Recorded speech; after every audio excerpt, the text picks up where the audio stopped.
Hey guys, कैसे बेटा आप लोग। तो आप लोगों के लिए ऑलरेडी एक अमेंडमेंट जो क्लास थी वो मैंने ऑलरेडी अपलोड कर दिया था। तो आज हम लोग यहाँ पे डिस्कस करने वाले कंपनीज एक्ट के जो नेक्स्ट अमेंडमेंट क्लास है बेटा, इट्स क्लास नंबर 2। तो अगेन इसमें कुछ इंपॉर्टेंट अमेंडमेंट से जो रिलेटेड टर्म्स है वो मैं यहाँ पे कवर करने वाला हूँ।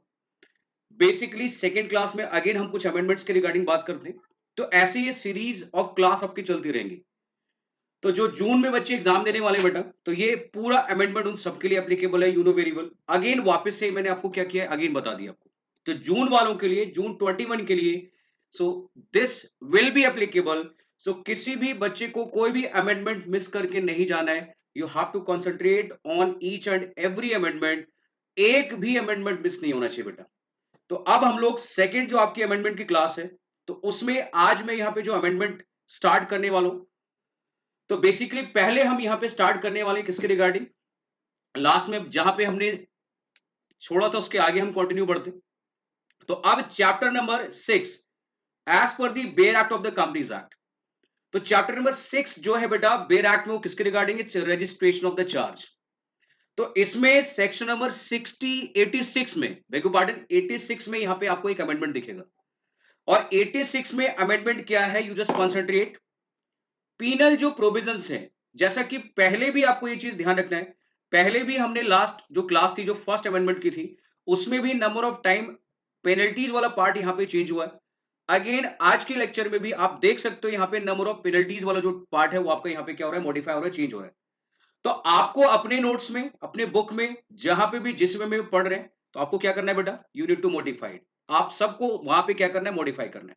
तो let's begin with the element. और क्या लिखा है यहाँ पे, सबसेक्शन 1 में, basically it's a subsection 1 of 86 में अमेंडमेंट है। आपको दिख जाएगा पुराना अमेंडमेंट क्या है, जो पुराना प्रोविजन है वो क्या था, और न्यू अमेंडमेंट वाला जो पार्ट है वो क्या है। तो दोनों साथ के साथ यहां पे मैं कैरी ऑन करो, so that you can easily change in your book. तो what was the previous provision and amend होने के बाद वो क्या न्यू है, उसकी बात करते हैं। Amendment, it's a companies amendment act 2020, हम उसकी बात कर रहे हैं बेटा। तो first of all you can C, if any company is in default. तो ये पूरा जो आपको दिख रहा है बेटा, ये आपको पूरा, ये जो आपको एलिमेंट दिख रहा है, ये अमेंडेड प्रोविजन है। और ये जो आपको पूरा दिख रहा है, ये ओल्ड प्रीवियस प्रोविजन था। तो प्रीवियस प्रोविजन क्या था और उसके बाद क्या अमेंडमेंट है, आप ये देख सकते हो। तो पहले प्रीवियस प्रोविजन क्या था, प्रीवियस प्रोविजन ये था बेटा, contravention of this chapter, contravention of chapter number which one, 6। So the company shall be punishable with fine not less than 1 lakh rupees, which may extend to 10 lakh. And officer in default, who is in default basically, shall be punishable with imprisonment, which may extend to 6 months, or fine over there not less than 5,000, 25,000, which may extend to 1 lakh rupees, or both. तो पहले हम लोग penalties को company के लिए अलग वे में पढ़ रहे थे, ऑफिसर इन डिफॉल्ट के लिए सिचुएशन ऑफ पेनल्टी जो था अलग था। तो पहले वाले सेगमेंट में पेनल्टीज वाला जो नॉर्म था वो क्या था, कि सर कंपनी के लिए मिनिमम 1 लाख और मैक्सिमम कितना रखा गया था, 10 lakh. And officer in default के लिए क्या था यहाँ पे, कि सर इम्प्रिजमेंट का जो प्रोविजन था 6 मंथ का, मैक्सिमम अप टू 6 मंथ, पहला वो। फिर लिखा हुआ था सर फाइन विच में extend to, you can say the 1 lakh, but minimum कितना है इसमें, 25,000 का। और फिर लास्ट में लिखा था बोथ, मतलब imprisonment and fine both will be there. ये दोनों ही एलिमेंट की बात बोली गई। तो अल्टीमेटली अब ये प्रोविजन को अमेंड किया गया और सब्स्टिट्यूट हो गया विद न्यू प्रोविजन। तो सब्स्टिट्यूट होके प्रोविजन क्या रखा गया, आप उस पर कॉन्सेंट्रेट करते हैं। If any company is in default in complying with any of the provision of this chapter.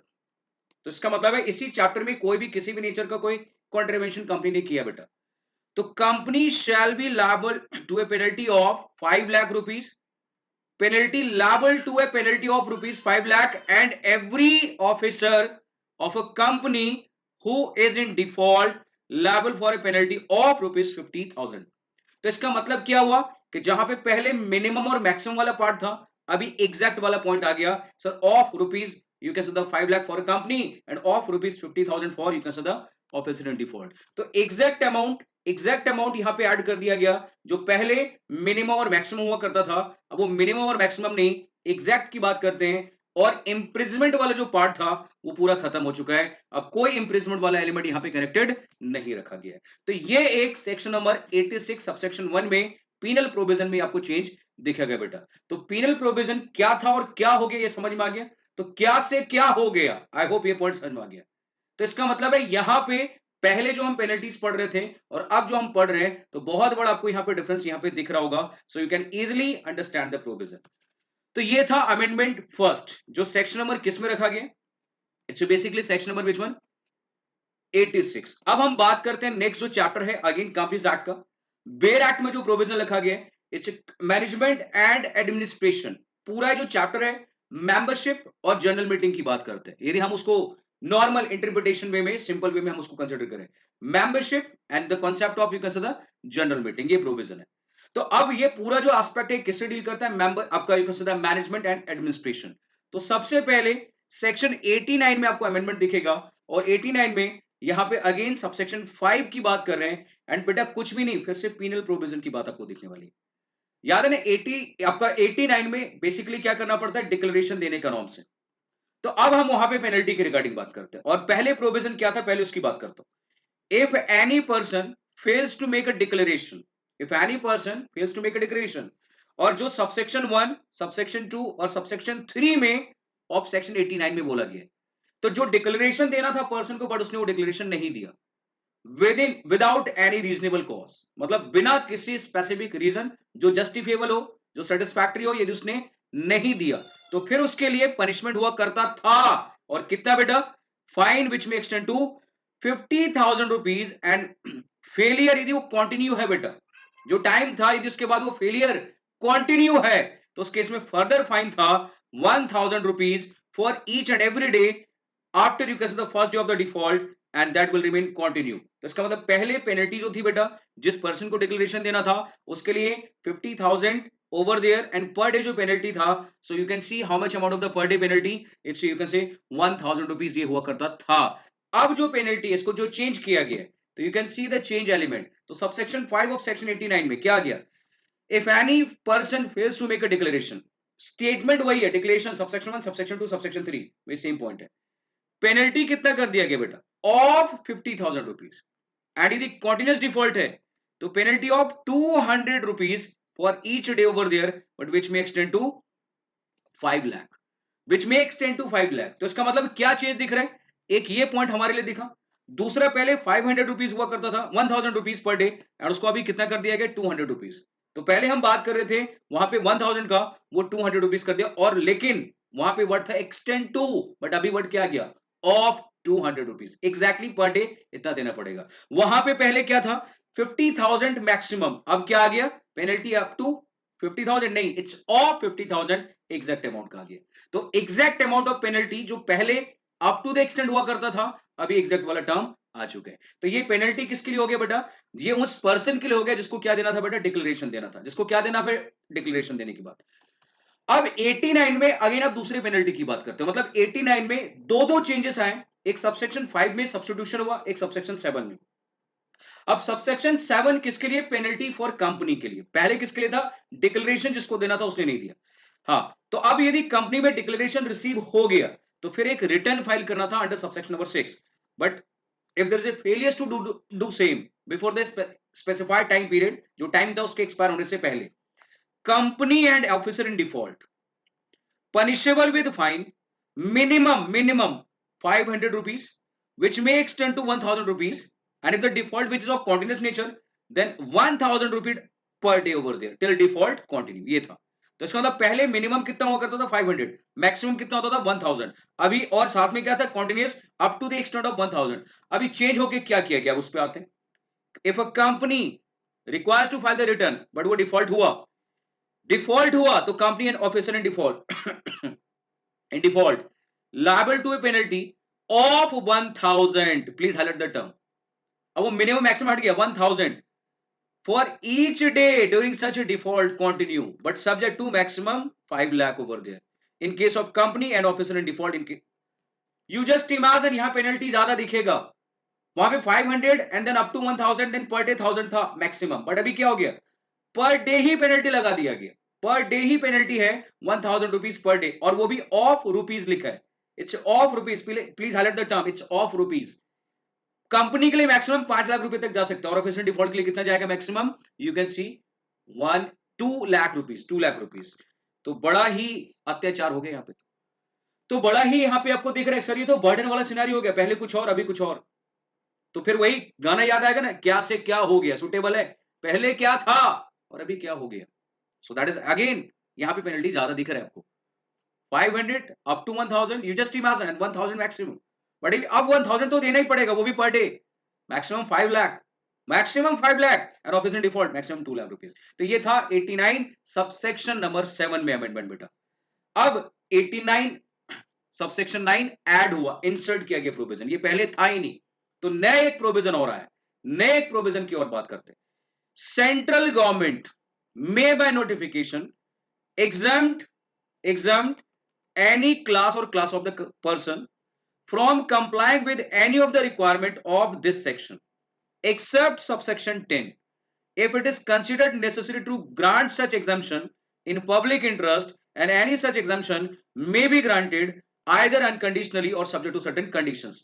देखो भाई साहब सीधा बोला गया, भाई साहब देखो सीधा सिंपल वर्ड बोला है कि सेंट्रल गवर्नमेंट को एक पावर दी गई है कि सेंट्रल गवर्नमेंट कभी भी किसी भी पॉइंट ऑफ टाइम पे किसी भी क्लास ऑफ पर्सन या क्लास ऑफ द पर्सन को क्या कर सकता है, इस पूरे सेक्शंस के किसी भी प्रोविजन को आप क्या कर सकते हैं, एग्जाम्प्ट, एग्जाम्पशन प्रोवाइड हो सकता है, लेकिन सबसेक्शन 10 को छोड़ के, सबसेक्शन 10 को छोड़ के रेस्ट ऑफ द एलिमेंट के लिए एग्जाम्पशन ओवर देयर। तो एग्जाम्पशन का क्राइटेरिया आ गया। उसके बाद एग्जाम्पशन का क्राइटेरिया यहाँ पे यू जस्ट डू, सो अच्छा ये ध्यान रखना, ये इट्स 11 बेटा, यहाँ पे आई एम जस्ट मेक इट, तो यहाँ पे किसकी बात करें, इट्स 11, तो यू जस्ट मेक इट, तो यहाँ पे आपको चेंज इट्स 11, तो यहाँ पे क्या आ गया बेसिकली, तो स्पेसिफिकली जो क्राइटेरिया है वो आपको यहाँ पे चेंज करके रखा गया है। 11 एक प्रोविजन जो है बेटा वो इंसर्ट किया गया, और क्या इंसर्ट किया गया कि सर जो पहले इस तरीके का कोई सीजी के पास एग्जाम्पशन की पावर नहीं दी गई थी, लेकिन अब एक सबसेक्शन 11 89 में ऐड हुआ,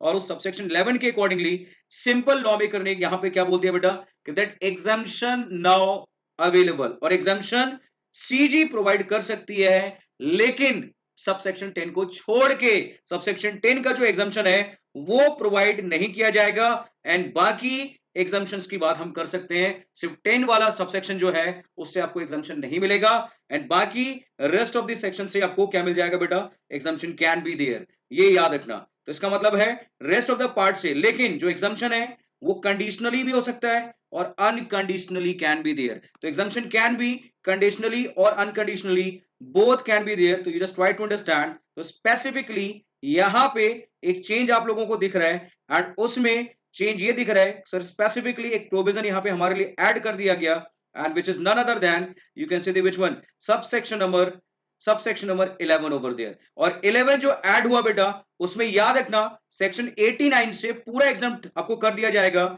लेकिन एक को छोड़ के, and which is none other than subsection 10। तो सबसेक्शन 10 से एग्जाम्पशन नहीं मिलेगा, रेस्ट ऑफ द सबसेक्शन से एग्जाम्पशन दिया जा सकता है, and that can be given by the home, by the central government. Is it clear for all of you, याद रखना। तो ये था एग्जाम्पशन, एंड जो कि कंडीशनली भी हो सकता है, that can also be unconditionally, it's up to the government of India. So government क्या करना चाहती है बेटा।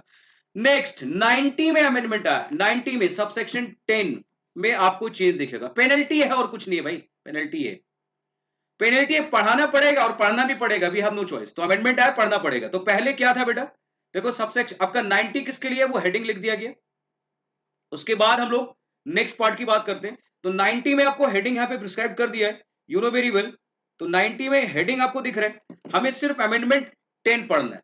पूरा सबसेक्शन में आपको ध्यान रखना है क्या अमेंडमेंट हुआ। तो इसका मतलब पहले तो पूरा चेंज किया गया, सब्स्टिट्यूट किया गया। तो पहले क्या हुआ करता था, failure, I am just going to highlight the term, any person fails to make a declaration as required under subsection 1 shall be punishable with imprisonment for a term, imprisonment 1 year or fine, कितना था बेटा, minimum 1 lakh which may extend to 10 lakh or both, and where the failure which of continuous nature then further penalty, further fine 1000 rupees for each day। तो इसका मतलब पहले क्या था बेटा, imprisonment up to the extent of you can say the how many number of years, 1 year, और fine था minimum 1 lakh which may extend to 10 lakh, और लास्ट में बोथ था।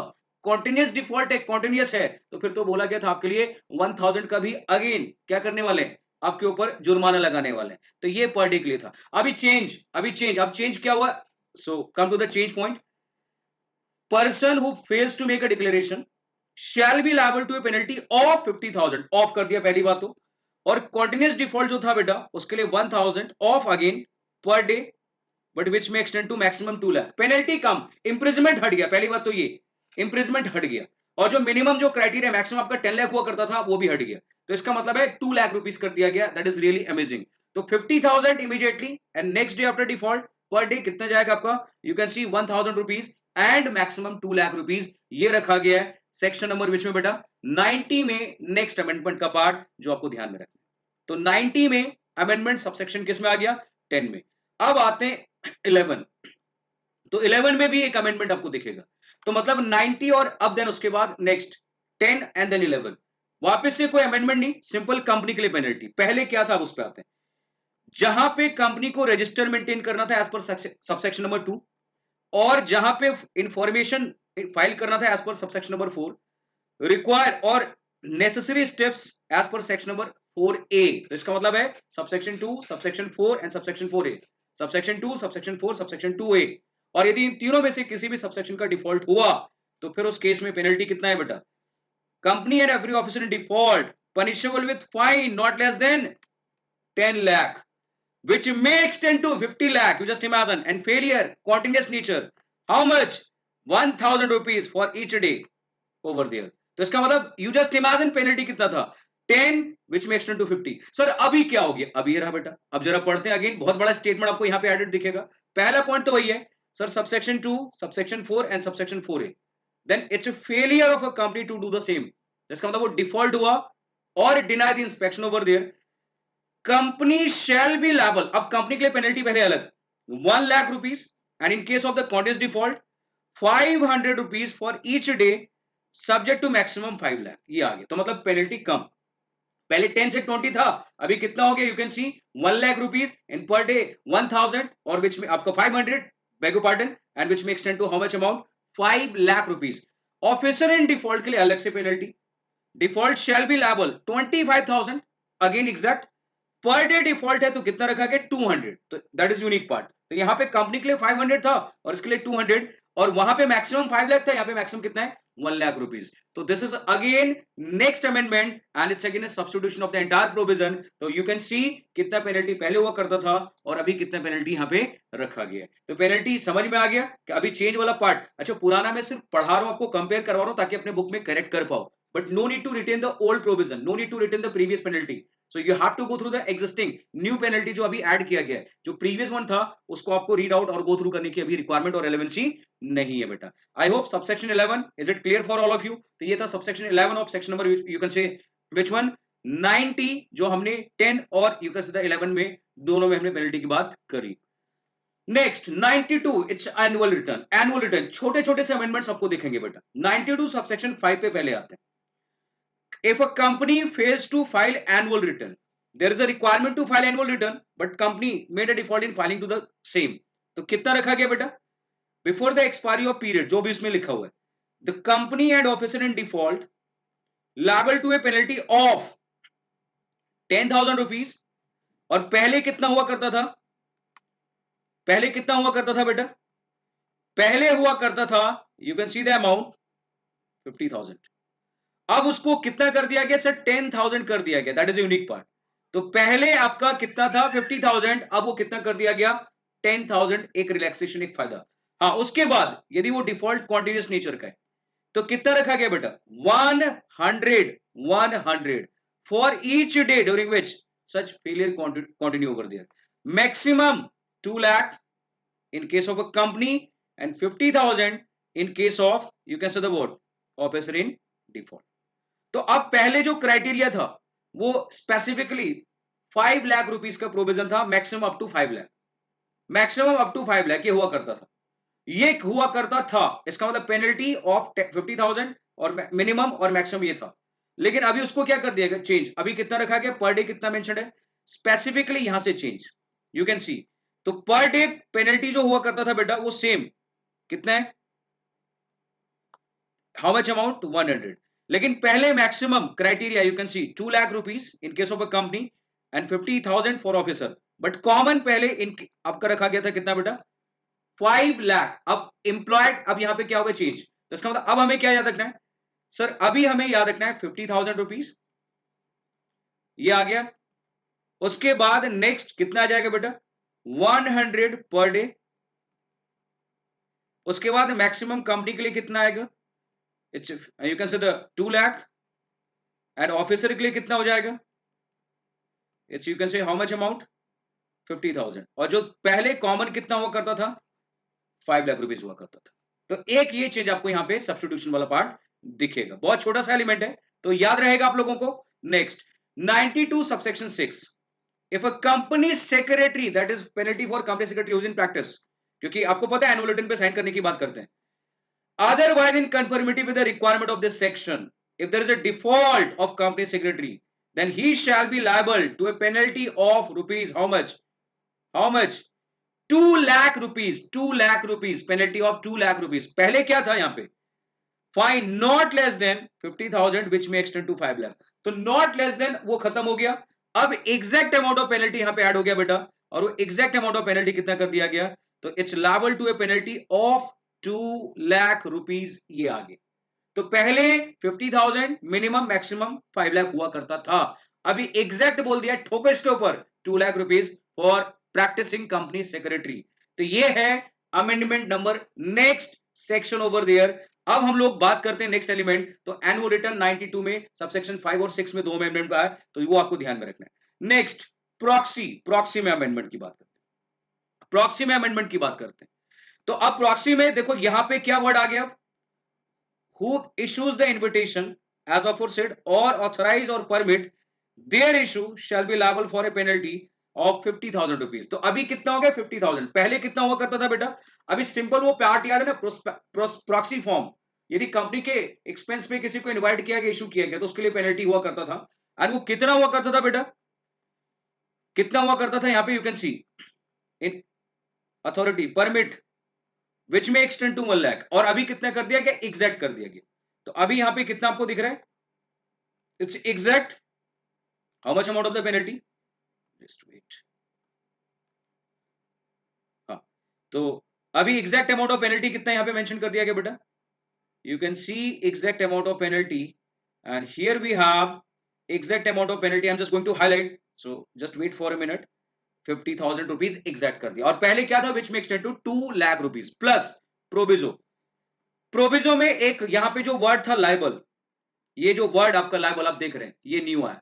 पहले वर्ड क्या हुआ था, पहले वर्ड था फॉर पनिशेबल, तो इसका मतलब provided officer shall not be punishable, तो अभी क्या गया, shall not be liable under this particular subsection over there. तो अब लेकिन कब याद होगा, पहले हमने प्रोविजन क्या पढ़ा था स्पेसिफिकली, आप लोगों ने पढ़ा भी होगा, एंड वो प्रोविजन क्या था कि यदि आप कोई प्रॉक्सी फॉर्म इशू करते हैं, लिस्ट आप प्रोवाइड करते हैं, तो उसके लिए कोई भी किसी भी नेचर की पनिशमेंट की बात नहीं करते हैं। लेकिन अब यहां पे पनिशमेंट वर्ड हट गया, और यहां पे वर्ड क्या आ गया, लाइबल वर्ड आ चुका है, कि अब लाइबिलिटी की बात करते हैं, लाइबल की बात करते हैं, पनिशमेंट की बात यहां पे नहीं करने वाले हैं। तो प्रोविजो में भी आपको यहां पे एक चेंज दिखेगा, and the proviso which is none other than of same section। next part, next sub section number 117 subsection 2 amendment provision। अभी पेनल्टी चेंज हुआ है, पेनल्टी फिर से, पेनल्टी फिर से चेंज, क्या लिखा है बेटा, company fails to file resolutions और एग्रीमेंट, एमजीटी 14 में रेजोल्यूशन और एग्रीमेंट सेक्शन नंबर 117 में फाइल करना पड़ता है, लिस्ट ऑफ रेजोल्यूशन और एग्रीमेंट लिखा हुआ है, before the expiry of the period लिखा हुआ 30 days over there, such company shall be liable for a penalty of 1 lakh. Continuous failure है तो penalty of 500 rupees per day after first day over there which में extend to 25 lakh rupees.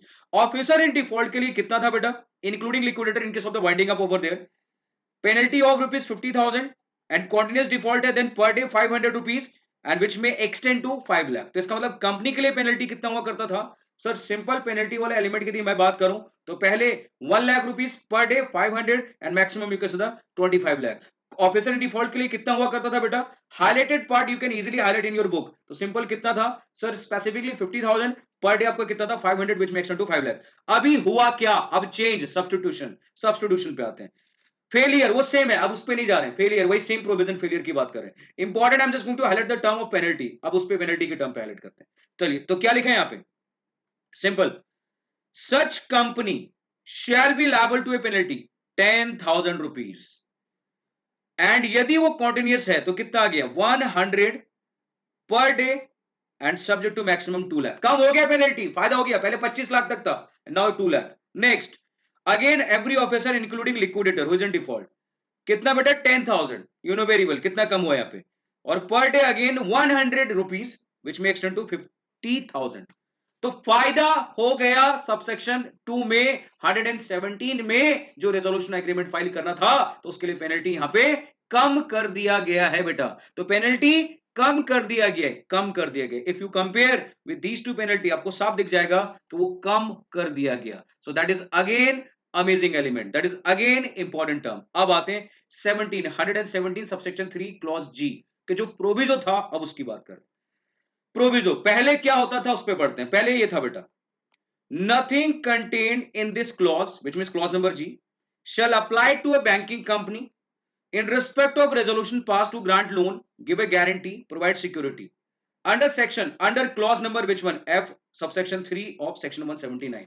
मतलब banking company loan के लिए, guarantee के लिए, security के लिए जो रेजोल्यूशन पास हो रहा है उसके रिगार्डिंग कोई भी इंफॉर्मेशन आरसी को देने की रिक्वायरमेंट नहीं थी। पहले ये प्रोविजन होता था बैंकिंग कंपनी। अब जो प्रोविजन है वो सिर्फ बैंकिंग के लिए नहीं है, मतलब बढ़ा दिया गया। तो अब वो थोड़ा सा यहाँ पे प्रोविजन आपको एक्सटेंडेड दिखेगा। तो चलिए अब उसी की बात करते हैं। क्या लिखा है? Again clause F subsection 3 and 179 की बात करें बेटा। किसकी बात कर रहे हैं? अगेन वही same, resolution passed for giving a loan, granting guarantee and provide security. कौन कौन सी company ordinary course of business में काम किसने किया? बैंकिंग। उसके बाद NBFC registered under chapter number 3B of RBI act 1934 again may prescribed in consultation with RBI over there. तो इसका मतलब है एनबीएफसी की बात करें, एनी क्लास, बट क्लास अभी होल्ड करना है। रूल आएगा तो रूल आएगा, तो इसका मतलब जो एनबीएफसी है उसको कैटेगराइज किया जाएगा किसके थ्रू? गवर्नमेंट के थ्रू। तो वो क्लास बताया जाएगा, जिस क्लास को यहां पे लिखेंगे वो एग्जाम, जिस क्लास को मेंशन करेंगे एग्जाम। तो मतलब NBFC again resolution for granting a loan, NBFC resolution for you can say the guarantee, NBFC for security. But you just wait for notification, you just wait for again rule over there। उसके बाद again class, you just wait, category will be there. Housing finance companies जो National Housing Bank Act 1987 में registered है। फिर से again एक rule बनाया जाएगा, किसकी कंसल्टेशन से? National Housing bank. तो इनको एग्जाम्पशन दिया गया। तो लॉजिकली कंक्लूजन क्या निकला? Sir exemption banking company, exemption class of NBFC as notified, exemption to National Housing Bank, specifically housing finance companies, but again registered under the what? Under the act and National Housing Bank over there 1987। एंड ये exemption फिर से again क्या होगा? Class of companies की बात करेंगे। तो ये था अमेंडमेंट बेटा जो आज इस लेक्चर में, इस क्लास में हम लोगों ने डिस्कस किया बेटा। तो आई होप यहां तक का जो अमेंडमेंट था आप सबको समझ में आ गया होगा। अच्छा, जिसको भी पीडीएफ इसका चाहिए तो आप सबको नीचे नंबर दिख जाएगा, and you just do one thing, आप उस नंबर पे क्या करेंगे? कांटेक्ट करोगे, मतलब आपको व्हाट्सएप करना है। नंबर जो आपको दिखेगा, अभी एक नंबर दिखे, दो नंबर दिखे, जो भी दिखता है सब पे, लेकिन सब पे कई बार हो सकता है एक नंबर पे नहीं देख पाए तो एटलीस्ट दूसरा ऑप्शन है। तो आप उस नंबर पे क्या करेंगे? You just text for getting the word PDF of each and every class over there. हाँ, लेकिन जिस क्लास का आपको चाहिए please mention sir class number 1 और 2 की अमेंडमेंट मुझे चाहिए। तो वो अमेंडमेंट का आपको क्या करना है? पीडीएफ लेना है, तो आपको कॉन्टैक्ट करोगे बेटा।